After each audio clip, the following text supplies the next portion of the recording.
As the city lights flickered on, Yunseo received yet another call from her mother, the familiar question echoing through the phone. "Are you coming home this weekend?" Yunseo hesitated, glancing at the city outside her office window.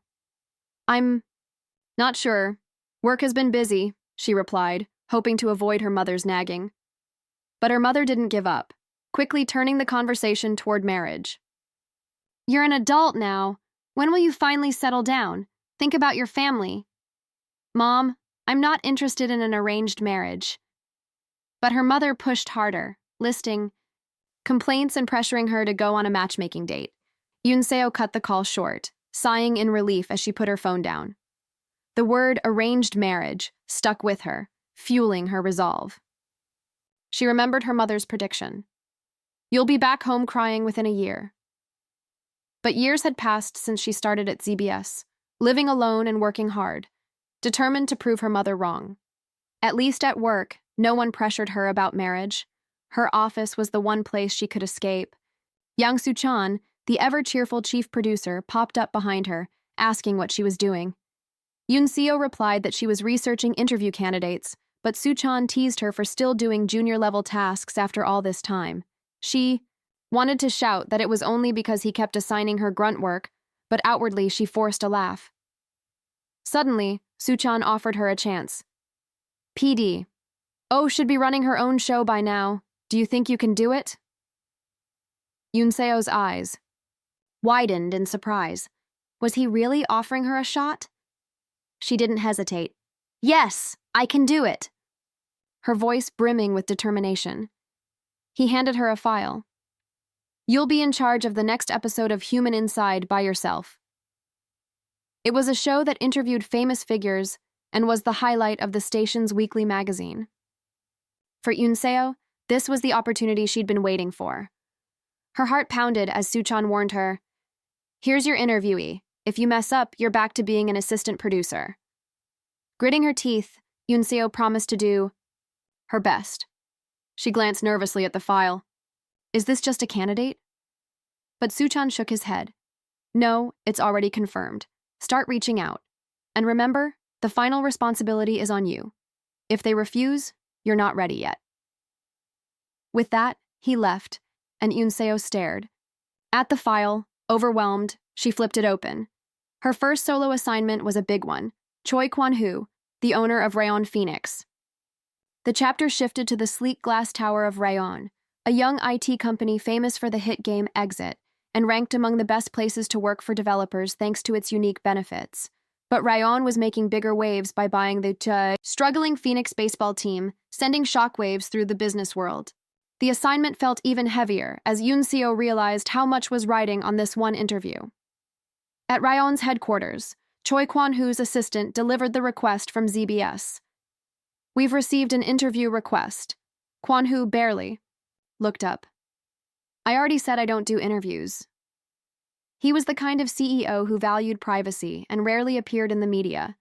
But when his assistant mentioned that your in-law's daughter worked at the station, there was a flicker of interest. Kwan-hoo remained cool, asking if the call was direct. Hearing it was just the writer, he insisted, "If PDO calls me herself, I still won't answer unless it's to my personal phone." The assistant wondered aloud why he was being so stubborn, but Kwan-hoo only smirked. "They're the ones who avoided me first." Clearly there was a complicated history. Meanwhile, Yunseo steeled herself and headed to Rayon's building in person, determined to land her first big interview, even though she knew Kwan-hoo had already refused by phone. She introduced herself at the desk, asking to be connected to the CEO. The staff was surprised, but soon, the secretary, Baek-si-ha, appeared, perfectly composed. After a brief and awkward exchange, Yunseo learned the CEO wasn't in the office, but was likely at Lucas, a wine bar owned by Rayon. She made her way to the bar, half wondering if Kwan-hoo was the kind of CEO who wasted his days drinking. The place was empty except for staff, and she introduced herself again, explaining that his secretary had told her Kwan-hoo was there. "He's inside," came the reply. On the way to his private room, Yunseo asked if the CEO often came here. "Yes, he has a room he always uses," the staff said. She wondered just how often he escaped to this private space. Inside, Choi Kwan-hoo was calmly reviewing documents, his coffee untouched. Hearing he had a visitor, he looked up, surprised. To see Yoon-seo in person. "In-law," he greeted her, his tone playful. The nickname caught Yoon-seo off guard, making her tense up. "Stop," she said quietly. Kwan-hoo's smile faded. "Stop calling me in-law." For a moment, the air was tense and awkward, and Yoon-seo wondered if she'd said the wrong thing.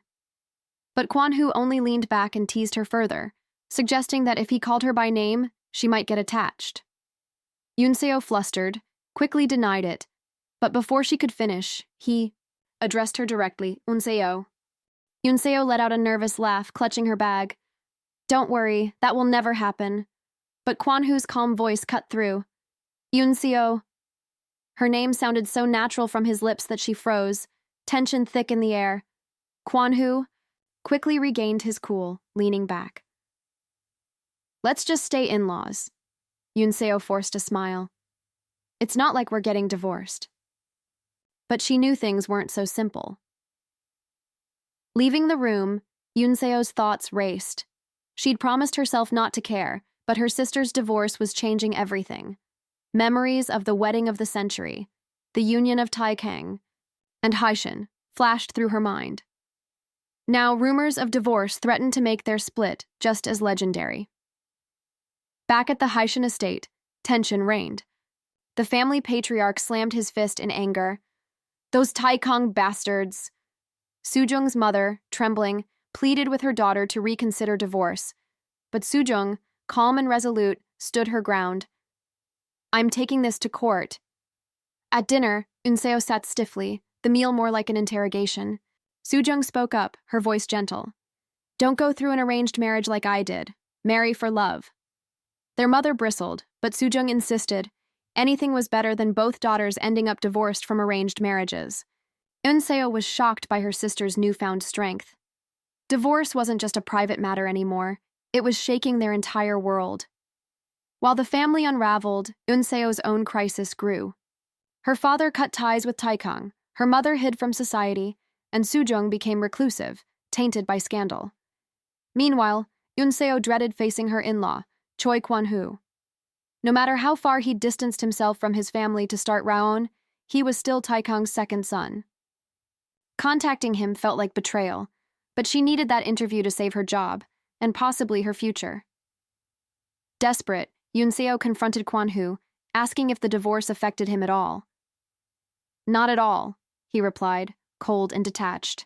No, matter what she said, he wouldn't budge. Swallowing her pride, she pleaded, for the sake of a peaceful farewell between families, would he grant the interview? He just laughed. "Your brother gets divorced and now I have to do an interview? What nonsense is that?" Unseo tried to lighten the mood. "If you want an interview, you have to smile first."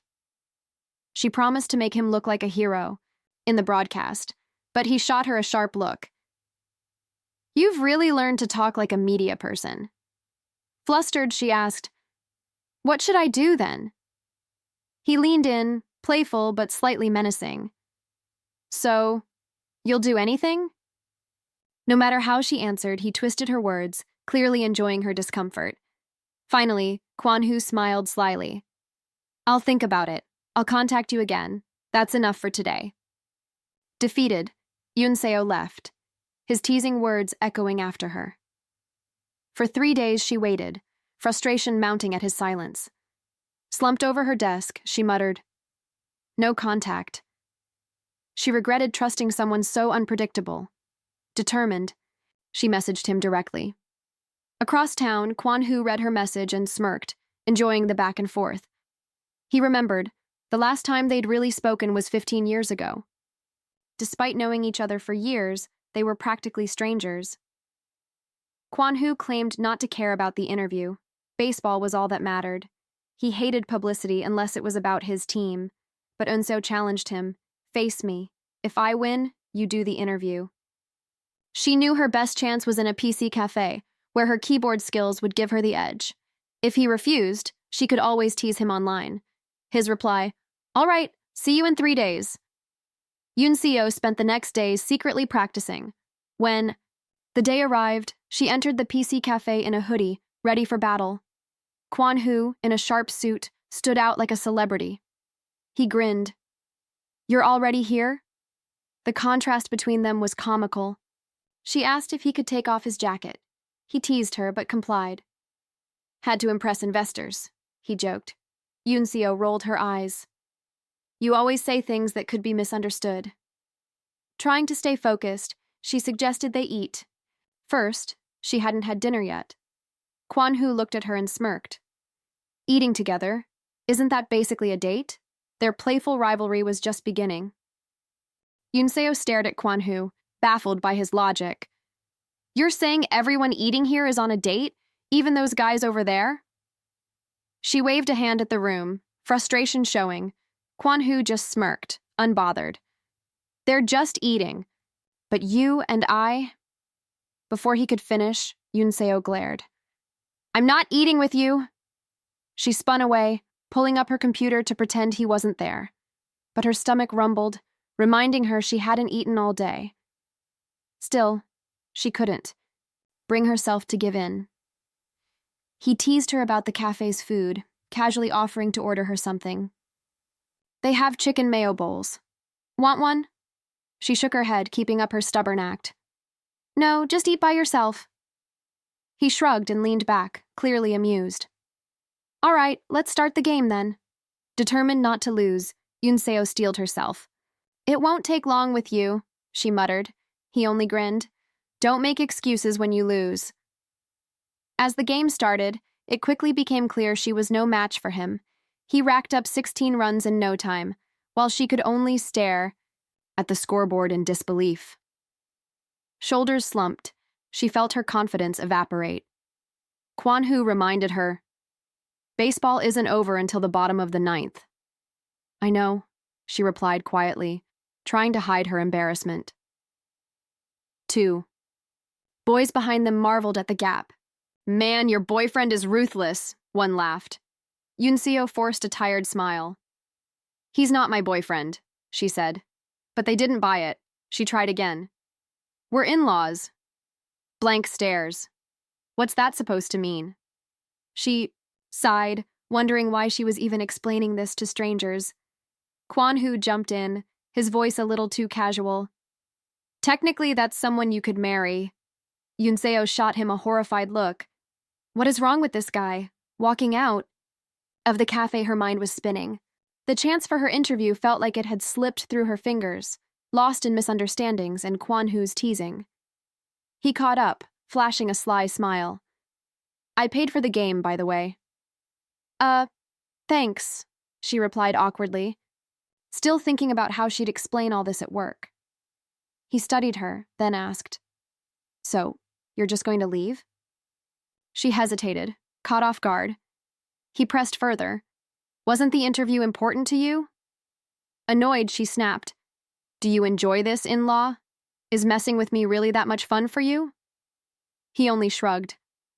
I just say what's true. She clenched her fists. You might not care about this divorce, but it's a huge deal for me. Please, just be more careful with what you say. Kwan-Hu's expression softened slightly. There's no harm in being careful, I guess, he admitted. Unseo tried to read him, but gave up. Whatever. I'll be going now. As she turned away, he called out, Wait, want to play something fairer? She stopped, surprised by the sudden offer. You're serious? He nodded, a rare hint of sincerity in his voice. The baseball game wasn't fair for you. Pick. Any game. A bit of hope flickered in her chest. Give me a second. He checked his watch. You have 1 minute. Panic set in as she tried to think of a game she could actually win. Why is he suddenly being nice? He used to be so different. Finally, inspiration struck. Let's play the liar game. He raised an eyebrow. Liar game? She explained, We can only lie. Whoever tells the truth first loses. The opposite of truth or dare. He laughed. So, broadcast people practice lying with games now? She ignored his jab, pressing on. So, are we doing it? Fine, you go first. Yunseo leaned in, her tone mischievous. You're ugly. He hesitated, caught off guard, then tossed his hair like he believed it. The sun is freezing. Cold. The tension faded as the lies grew more absurd. Yunseo teased about his secretary, wishing them a happy marriage. Kwanhu responded, I'll send you the wedding invite. Bring a big cash gift. She pointed. If I send you a gift, that means you're telling the truth. He dodged her grab for his phone, still in character. If I say it's a wedding gift, it is. All right, he said, playfully strict. One more minute. Your turn to lie. The game carried on, their banter turning competitive and lighthearted. For a moment, all the stress faded, replaced by laughter and that strange sense of understanding that only comes from being perfectly mismatched. As the evening air turned cool, Kwan Hu's teasing dropped away. He looked at her more gently. Honestly, if you'd said just one word, I would have given you the interview. She tried to brush it off, but something in his eyes made her pause. Suddenly, memories flooded back. 15 years earlier, cherry blossoms falling, Kwan Hu riding his bike as a student, and her younger self watching from afar, both of them full of quiet longing and missed chances. Snapping back to the present, Kwan Hu stepped closer, voice soft. Say it. Please, senior. For a second, the lines between past and present blurred, and Yunseo found herself standing in the gentle glow of nostalgia. 15 years ago, under a sky scattered with cherry blossoms, 14-year-old Yunseo walked into school, already feeling the ache of hunger. Her mother's strict rules about weight meant she skipped breakfast, her cereal snatched away before she could even eat. Tired and irritable, she tried to push through her day, only to be shoved by Wang Ji-hyun, the school bully, who mocked her size for everyone to hear. Yunseo tried to ignore the teasing, but it stung. Lost in thought, she suddenly heard someone yell a warning. Before she could react, a baseball came flying at her. Everything went dark. The next thing she knew, she was waking up in a hospital bed, surrounded by worried faces. Choi Kwan-ho, the ace of the school baseball team, sat nearby, apologizing for hitting her with his pitch. He gently explained it was just a mild concussion, and she'd be fine. But before Yunseo could respond, her mother's voice echoed through the halls, frantic and angry. Realizing the situation, Yunseo urged Kwan-ho to leave before her mother arrived, but he stayed by her side, refusing to abandon her. Her mom burst in, demanding to know who was responsible. Kwan-ho immediately confessed, apologizing for his mistake, but Yunseo was left embarrassed and helpless, unable to stop the confrontation. That night, still hungry and frustrated, Yunseo snuck out to a chicken restaurant, bringing all her saved money so her mother couldn't take it from her. She sat alone, finally enjoying a hot meal. The shop owner was surprised to see her again, especially when she paid with her entire pouch of coins, but Yunseo was simply grateful to eat in peace. While eating, Yunseo explained to the owner that her mom always took her money, so she had to keep it safe if she wanted to buy snacks. As she clutched her coin pouch, her phone rang, startling her. Was it her mom? Instead, it was Kwan-ho checking up on her after the accident. Panicking, she handed the phone to the owner, who awkwardly told Kwan-ho he wasn't Yunseo's father. Relieved, Yunseo thought back to Kwan-ho's reputation. The school's brightest, fastest player, someone everyone admired. She never expected their lives would cross like this. After that incident, Kwan-ho started missing school more often, and eventually stopped coming altogether, leaving Yunseo with a mix of frustration and regret. She tried to distract herself, vowing to find an even better interviewee for her project, but the truth nagged at her. If she'd only won the liar game, she could have secured an interview with Kwan-ho. She just couldn't admit he might have been right about her fears. Her doubts kept her up at night, worried about disappointing her boss, and dreading the thought of being pushed into unwanted marriage meetings by her mother if things went wrong. Still, she refused to give in, determined to chase her own dreams instead of letting others decide for her. Sitting at her desk one day, Yunseo suddenly remembered something hidden in her wardrobe, a secret that could give her an advantage over Kwan-ho. Her thoughts drifted back to a summer night years ago when she found Kwan-ho sitting outside a restaurant. He greeted her warmly, But when she pressed him about missing school, he confessed he'd run away from home because his family never supported his dreams. Unseo could see the pain behind his smile and decided to treat him to some fried chicken. They ate together. Unseo asked how he was managing. Kwon-ho admitted he was working part-time and staying wherever he could, struggling but determined not to give up. He shared that baseball taught him nothing was decided until the very end. No matter how hopeless things looked, anything was possible if you kept going. Unseo reflected that most people called that kind of hope a dream, but Kwon-ho was determined to chase his anyway. She quietly asked when he was planning to leave, not ready to say goodbye. Moved by his vulnerability, Unseo offered Kwon-ho her entire savings, handing over her precious coin pouch. In that gesture, she gave him not just her money, but her heart, a silent love letter. But her first love ended quietly, leaving behind only a simple loan agreement and an unspoken promise. A clear blue sky stretches above the Leon building, sunlight flooding through sleek glass windows. Inside, the president's assistant arrives with a letter. "President, your in-law's young lady sent a letter." The president, wary, asks, "Why?" The assistant simply suggests he check it himself. As he takes the letter, memories flood back, painful, unresolved. He feels a bittersweet relief. At least she hasn't given up on the interview yet. A flashback lingers. "If only you'd said one word, I would have given you the interview." Her wounded face haunts him. She thinks, if you were going to end it with that expression, it would have been better to just curse at me. In the present, he finds a familiar chicken restaurant flyer inside the folder. "You still kept this?" he murmurs, surprised she held on to it all these years. The flyer is like Pandora's box, unlocking a wave of nostalgia and regret. Meanwhile, Unseo can't shake her guilt. Are their old memories just chains holding them back? The scene shifts to the ZBS broadcasting station cafeteria. Most people lose their appetite under stress, but Unseo is starving. She eyes her pork cutlet, telling herself she'll just exercise later. But as she picks up her fork, her phone buzzes. Choi Kwon-ho is calling. Her heart skips a beat, knowing it's about the promissory note. Uncertain, she hesitates before answering. She tries to sound casual as she answers. Kwon-ho bluntly asks where she is, catching her off guard. Annoyed by his abruptness, she thinks he must have forgotten all. His manners. Trying to end the call, Unseo says she's eating and asks to talk later.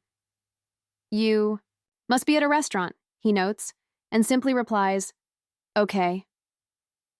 She's left confused, wondering what he's really after.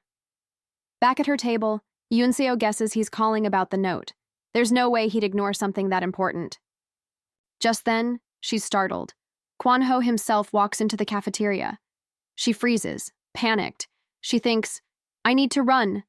But before she can escape, he finds her. Teasing, he tells her to finish her meal.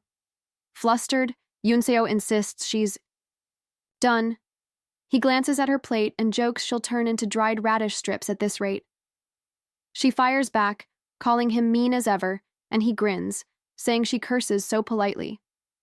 Her thoughts are interrupted by the arrival of PD Yang and his crew. Panic. If PD Yang sees her with Kwon-ho, rumors will start. "Let's get out of here," she urges, dragging Kwon-ho away. He teases her about having a secret lover, but she snaps back, shutting him down. Outside, the tension builds. "We're standing in the perfect spot to cause trouble," Unseo warns. "You're really making me want to hit you." He just shrugs, reminding her she sent the note to his workplace first. Trying to lighten the mood, Unseo forces a smile. "I didn't think you'd care, but you remembered." Kwon-ho grows serious. "There's no need to repay me 100 times. Unseo won't give in. "Just give me an interview." In her mind, 2,000,001 multiplied by 100 equals a fortune, but for just one interview it seems fair. Still, she insists on repaying it fully. He shakes his head. An interview is enough. She pushes back. She wants to repay him with something more valuable. He laughs. "Then give the interview first, we'll talk about the rest. You can't split it like that." She calls after him, but he just smiles. Look forward to it, in-law, how I'll repay you 100 times over. As night falls, Kwan-ho sits at his desk, deep in thought. His assistant notices his restlessness and asks if something's on his mind. Kwan-ho muses, how exactly do I repay this so it truly feels like 100 times? The assistant says bluntly, if you borrowed money, repay it with money. Kwan-ho feigns offense.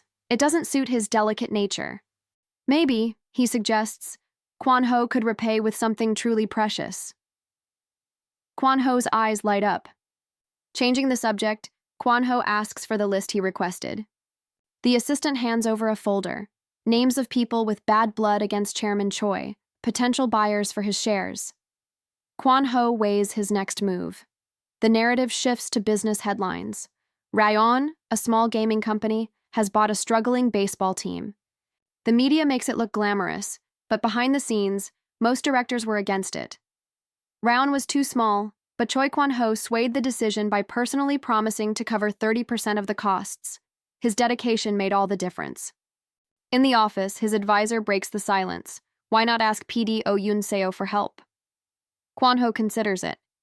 His advisor suggests a deal, give her the interview, and in return, ask her to persuade her sister. He adds that even a major league player is a fan of human inside, making the interview even more valuable. Kwan-ho is hesitant. Using Yoon-seo feels wrong. He remembers when she lent him money so he could go to America, a kindness he never forgot. Now everything is tangled and complicated. Flashback. 5 years ago, Kwan-ho returns to Korea for his brother's wedding after 10 years in the US. He feels frustrated and lost, resentful but dutiful. He knows it wasn't really his brother's fault he quit baseball, but he still needs someone to blame. Did I really fly 14 hours just for this? He wonders, feeling foolish and out of place. Turning to leave, he bumps into a woman in a pink dress who apologizes in a rush. Their hands meet, an impulsive touch, and the world seems to stop. He looks at her, stunned. You, he says, recognition dawning in his eyes. She stares back, cheeks flushed. You're Oh Yoon-seo, aren't you? The realization settles. Between them, surrounded by flowers and soft music, a fateful reunion, sparking something neither expected. The wedding hall glows with golden light as Kwan-ho finds himself unexpectedly face-to-face with Oh Yoon-seo, a woman he never thought he'd see again. For a moment, the world falls away. He recognizes her immediately, even as she tries to hide. Her reaction. There's tension and confusion. Both of them remember their past, but neither wants to be the first to admit it. Trying to break the awkwardness, Kwan-ho reminds Yoon-seo of their middle school days and the lucky pouch she once gave him. But just as things start to feel familiar again, his older brother Kang-hoo interrupts. Surrounded by bodyguards, Kang-hoo's presence is overpowering, and suddenly, the atmosphere shifts. Under the weight of family expectations, Yoon-seo quickly steps back, pulling away from the brief moment they shared. Kwan-ho is left standing alone, watching her disappear into the crowd, wondering why fate keeps drawing their paths together, only to pull them apart again. Elsewhere, Yoon-seo takes out her frustrations in the gym. She attacks the punching bag, taped with Kang-hoo's photo, her anger echoing through the room. Every punch is fueled by confusion and resentment, especially at Kwan-ho, whose intentions keep shifting. He said he'd pay her back with an interview, but now insists on money instead. She can't understand his stubbornness, and it drives her crazy. Just as she's cooling off, her phone rings. Kwan-ho is calling, catching her off guard early in the morning. The conversation is blunt. He asks if he should come to her or if she'll come out. Yoon-seo's irritation flares as she tells him to stay away, only for him to abruptly announce he'll do the interview and then immediately hang up. Shocked, Yoon-seo tries to call him back, but only gets his voicemail. She can't believe it. After all this time, is he finally agreeing? Why is he so impossible to reach? Determined, Yoon-seo rushes out, running through the city streets without caring how she looks. In her mind, she's convinced. Even if he drives her crazy, if he's really willing to give the interview, she'll chase him down. She sprints to her car, barely catching her breath as she calls his secretary and learns he's at the Ilsan IT Expo. She doesn't know exactly where he is, but she refuses to give up. Standing in the parking lot, she debates what to text him. Should she call him senior or brother-in-law? The indecision nearly paralyzes her until a friend appears, teasing her about her obsession with Kwan-hoo and lightening the mood for just a moment. When Unseo finally finds him, their playful banter picks up right where it left off. Kwan-hoo teases her about not cursing at him fully, but Unseo is too focused on what matters. She wants to know if he's truly going to do the interview. Kwan-hoo dodges the question, suggesting they eat together first, just the two of them. Their conversation shifts from awkward to lighthearted. He tries to order chicken, she refuses. He brings up pork cutlets, and their exchange is filled with jokes and playful stubbornness. For a brief moment, it feels like old times, like maybe they can find common ground again. Afterwards, in a quiet restaurant, Kwan-hoo suddenly brings up the topic of debt, mentioning an enormous sum of 200 million, which throws Unseo off guard. She just wants to talk about the interview, but he insists on making the repayment more meaningful. He explains that giving her just money feels too impersonal. Instead, he wants her to accept something special.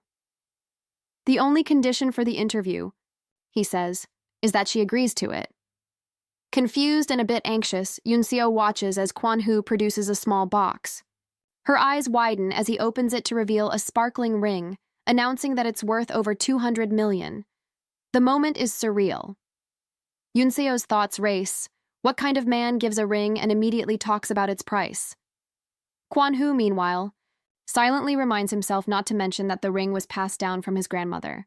Overwhelmed, Unseo realizes that if she accepts the ring, it'll settle the debt, but it means so much more.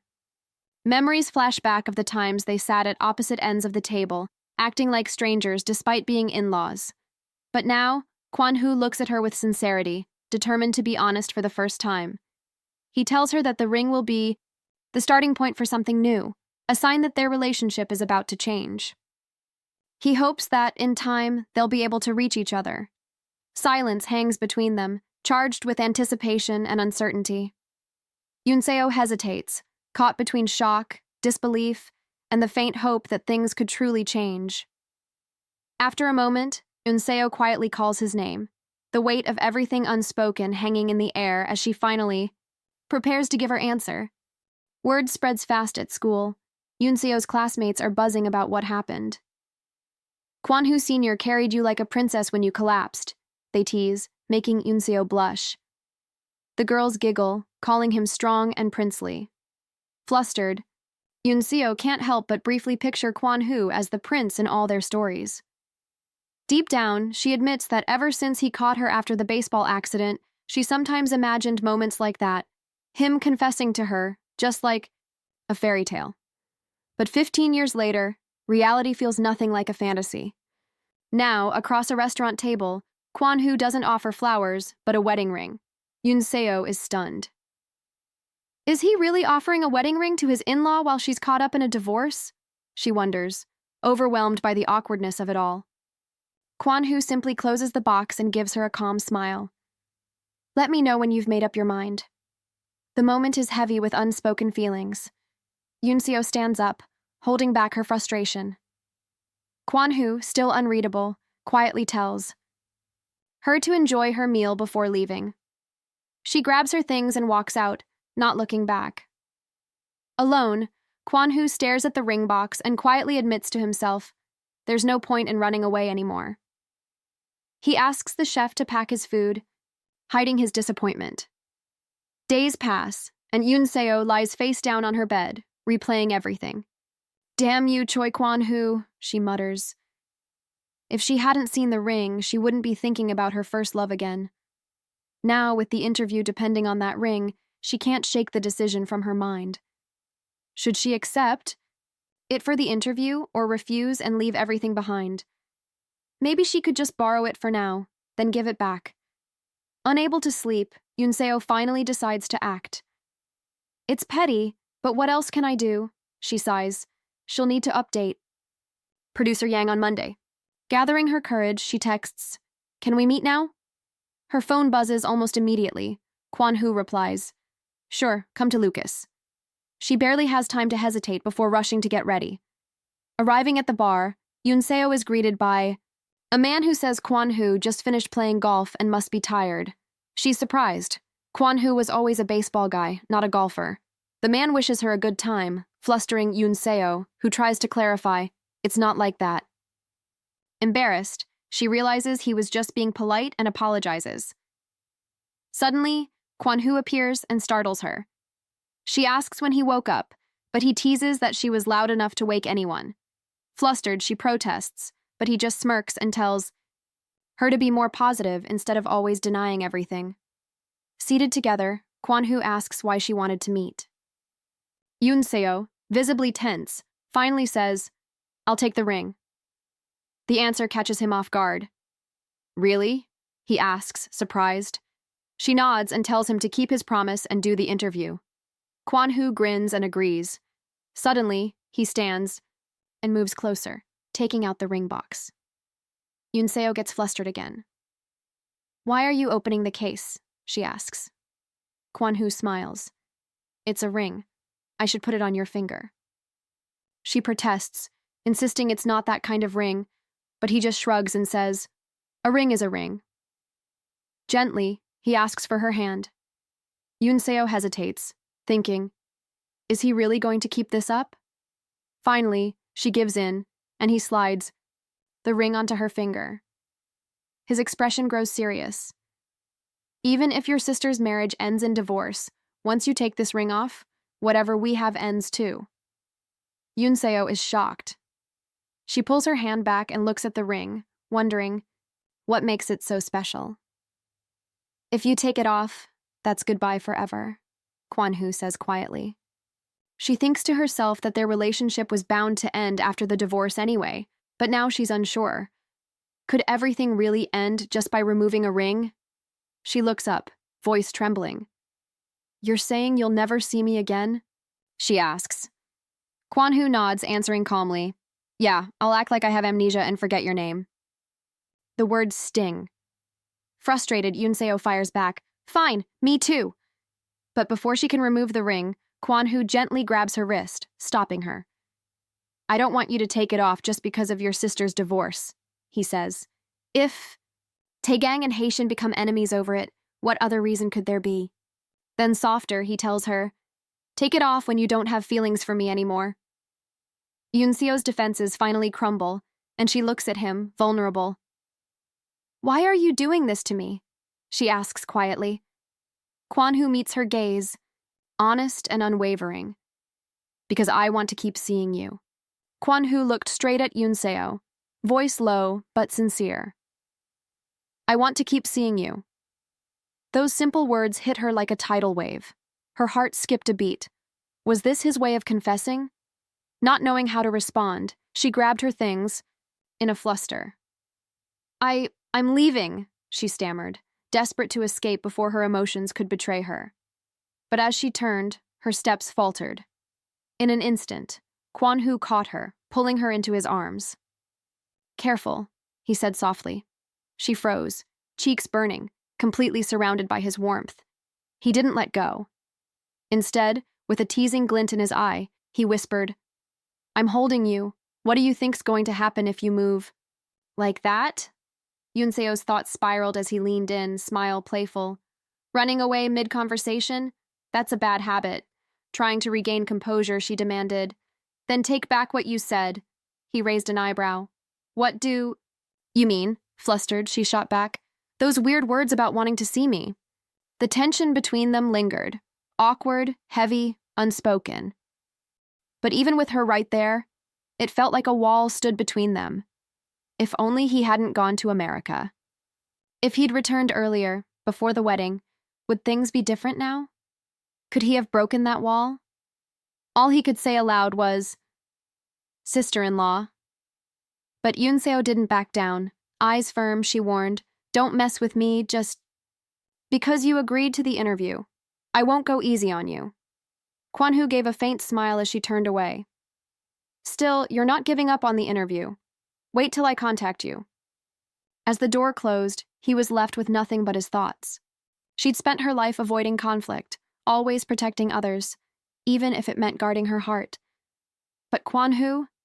He wondered if his feelings didn't matter, At least she still wore the ring, even if it started as part of an interview. Condition, even if there was no romance behind it.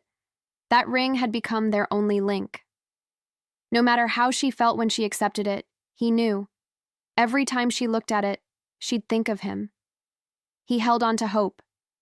If he kept showing up, kept imprinting himself in her life, maybe one day her heart would follow. Yunseo, though, was already planning to end it. As soon as the interview was done, she'd return the ring. She wasn't that naive girl from before. When the pre-interview was scheduled, her nerves kicked in. It was the first time she'd see him since receiving the ring. But instead of Kwon-hoo, only his secretary arrived. CEO Choi is busy, but he'll personally review the questions, the man said politely, handing her an envelope. He wrote these himself, for your eyes only. Yunseo blinked. What was this? Some kind of secret message? She opened the envelope and read the first rule. Don't mention my handsome face. It's embarrassing. Her eye twitched. Was he seriously joking? The next line shifted the tone. Don't talk about my family. If you do, I'll bring up the divorce. We'll go down together. She winced. And then, the last line, don't mention I used to play baseball. He was avoiding everything real. But could she blame him? After ignoring him for 5 years, did she even have the right to dig deeper? She sighed. All right, we'll leave it out. The secretary nodded. Thank you. As he left, one of her co-workers leaned in. I wanted to see the second son of the Taikang group in person, but he's not as handsome as I thought. Yunseo smirked. He looked like a prince in photos. Then came the teasing. I wonder who his first love was. Producer, can't you ask him? Just pretend it's for work. No way. Yunseo recoiled. That night drained, she collapsed onto her desk. As if my sister's divorce wasn't enough. Now I have to think about Kwon-hoo, all because of this stupid ring. Just as she was about to unwind, her phone lit up. A video call from Choi Kwon-hoo. Eyes. Wide she stared. Just checking if you're still wearing the ring. She glanced down. There it was, still on her finger. Confirmed, he said with a small smirk. See you on filming day. But before he could hang up, she stopped him. Wait. He paused. What is it? She bit her lip. Almost whispering, she added, when this airs, you might get a call from someone you haven't seen in a long time. There was a pause. His tone suddenly heavier. Then came the question, one that left her stunned. Can you help me find my first love? Yunseo stared at her phone, hesitating. The message blinked back at her. Do you have a first love you want to find? Saying it aloud made her wince. No answer felt right. Choi Kwon-ho's response came through calmly. My first love. Her heart stuttered. But then, can you call it a first love if it never came true? She blinked, confused. Huh? Scoffing, she dropped onto the floor, chuckling dryly. Answering a question with a question? Typical. Still, a smirk crept in. So even his first love hadn't worked out. Guess I'm not the only one. Kwon-ho's voice echoed in her memory. Some people at least kissed. I didn't even get that far. She teased. Why were you so timid? He sighed. Sometimes fate just won't let you. She chuckled under her breath. His first love must have been something else. Then the real question came. So you don't have a first love? He answered, love is still love. When he flipped it on her, what about yours? Her breath caught. Memories she'd buried surged forward. Moments later, Choi Kwon-ho appeared in front of her, grinning. Oh, producer Nim. Yunseo stiffened. What's he up to now? With an annoyingly smug smile, he pointed to his face. They said I needed makeup. Can you do it? Sparkles practically followed him, but Yunseo wasn't falling for the charm. Why makeup? She asked flatly. The announcer said I'd look better with it. He shrugged. Someone chimed in. Park Ha-na's good at that. But he was already pointing at Yunseo. It has to be you. Trying to keep composure, Yunseo turned to Youngwoo and whispered, "Can you stop being so stubborn in public? I get shy around strangers." He smirked. "Shy? You look ready to fight." She flinched. "Ugh, fine. Park Hana, lend me some makeup." "Are you actually going to do it?" Hana blinked. "It's just men's makeup. I've got this," Yunso said casually, accepting the kit. She stepped toward Youngwoo, firm but calm. "Stay still." He smirked again. "I'm always still. You're the one who runs." Her jaw tightened. "I meant your mouth." Later, prepping him on set, she murmured, "Apply foundation." But when she looked up, she froze. Jungwoo gazed at her, warm and gentle. The room faded into soft light. Her heart raced. "Keep your eyes closed," she whispered. "No," he grinned. She slapped the sponge on his face.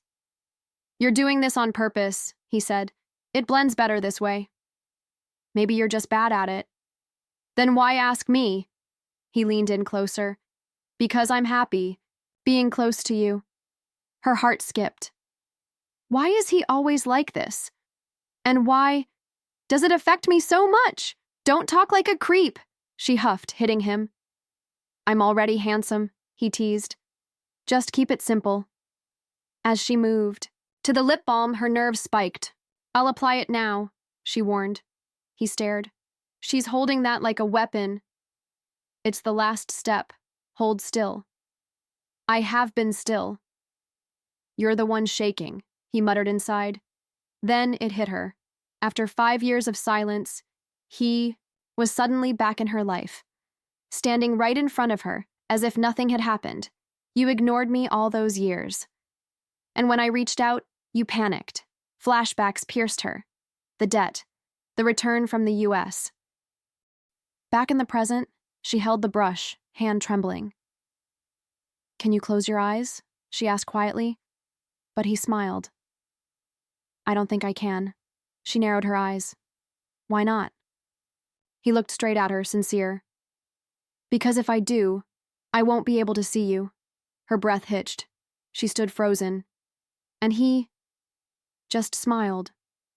Later, as he finished up his makeup himself, Yunseo sat silently, gripping her popsicle like a shield. The set lit up. The shoot was about to begin. She was already exhausted. "Focus," she whispered. "Get it together. Let's start filming." The clapperboard snapped. "Hello, viewers," the announcer said. "Today's guest is Choi Kwan-ho, the youngest team owner in Korea." Kwan-ho greeted with poise, camera ready. A staff member nudged Yunseo. "He's so handsome. Even actors would be jealous." She muttered, "So what?" But then, she noticed something strange. The monitor showed her own reflection, and there it was. That ring, still on her finger. Her heart pounded. Meanwhile, the interview rolled on. "Have you always liked baseball?" the host asked. Yunseo sat frozen, thoughts spinning, while the cameras kept rolling. Yunseo sat silently behind her laptop, watching him with narrowed eyes. He started with a nonchalant, then leaned back with a confident smile. "There's hardly a man in Korea who doesn't like baseball," he said smoothly. But she wasn't convinced. "I'm just one of them," he added, trying to appear casual. Yet Yunseo sensed there was more beneath the surface, and when she gave him room to speak, the cracks began to show. He confessed he'd even gone to the US to try out as a player. His passion was real. Still, something didn't add up. If he loved it so much, why hide it? The interviewer pressed further. Liking baseball doesn't explain buying a team, especially not for someone from a young company like Lan. "Wasn't that a huge risk?" He replied flatly. "I didn't do it because we had money." When asked why, his answer came quietly. "If I hadn't bought it, Foxen would have disappeared." "So you've been a fan for a long time?" She smiled. He nodded, eyes closed. "Yes. You must be happy then. Running the team you used to cheer for." But Yunseo frowned. Could someone who once played be satisfied just watching from the stands? Later that night, his phone lit up with a message. "Oh, Yoon SEO, thank you for today. Looking forward to tomorrow too. Before he could react, his assistant walked in. Aren't you going to reply? Won-hoo smirked. Nope. Gotta play hard to get. The assistant sighed. Why are you playing games with your in-laws? Won-hoo just smiled, clearly enjoying the growing connection. On the elevator, out of nowhere, he said, My parents are divorced. Beck blinked. Why bring that up? Divorce affects more people than you think, the CEO replied. You act like it's someone else's problem. It is. My brother is my brother. I'm me. But Beck wasn't buying it. It'll catch up to you. You won't be able to avoid it. The CEO paused, caught off guard. Are you cursing me right now? Beck stayed calm. Just looking out for you. As the elevator doors opened, Beck stepped out. Stick to reminiscing. Don't go further. The CEO called after him, annoyed. Why is the secretary leaving before the CEO? Night fell over the ZBS building. Back at her desk, Yunseo sat deep in thought, chin in hand. The interview went well, but something was missing. Her eyes lingered on the footage like it was a hopeful sports drama. But one question haunted her. Why did he quit baseball? Without that answer, it all felt hollow. Just a rich man playing with his money. She rested her head on her arms. I want to show what baseball truly means to him. Then, her phone buzzed. Choi Won-hoo was calling. Her heart skipped. She picked up. Did your pride get hurt because I ignored your text? He teased. She groaned internally. What is he even talking about? Later, Yunseo took a chance. She invited him out for drinks, off the record. Confident on the surface, but nervous inside. To her surprise, he agreed. Come to Lucas. She arrived at the upscale lounge, nerves bubbling under her calm exterior. She was greeted with elegance, escorted through sleek doors. Does he handle alcohol well? She asked hesitantly. Not particularly, came the reply. She smirked. Maybe I can get the truth out of him. Inside, Youngwoo waited at a lavish table. Come in-law, he teased. Yunseo sat with a nervous sigh, clutching a paper bag. She deliberately chose the far seat. Why are you sitting there? He asked. We can talk just fine from here. You're the one who suggested drinking, then. He stood up and sat down right next to her. Is this too close? He asked. She tensed. This is the perfect distance for drinking. He reached for a bottle. Good job today. It's my first time seeing you work as a producer. She blinked. Whiskey? I thought he didn't drink. Do you drink often? She asked. I'm the weakest in my family, he admitted. She smiled slyly. Then this might just work. As their glasses clinked, Yunseo kept it light. Let's keep it casual. First drink together. Time passed. The mood shifted. Yunseo slumped slightly, cheeks flushed. Why did you really buy a last-place team? She asked softly. He sipped. It looks cool. People love underdogs. That's not the reason. That's the plan. He smirked. You invited me here just to ask that? Drinking alone's boring, she replied. She brightened. Let's play a game. If you can't answer, you drink. No lying. He chuckled. I was going to say the same. Her first question. Is buying the team related to your time in the US? He paused. She reached for her glass. I'll just drink, but he grabbed it from her hand. You haven't drunk yet, so you have to answer. She slammed her hands down. If you don't, I'll drink everything. He leaned back, amused. She's drunk. Then, with a wistful gaze, he whispered, The reason I bought the team. He looked away, voice low. If you have the money, you can play owner all you want. The words hung in the air, bittersweet, honest, and full of something she still didn't fully understand.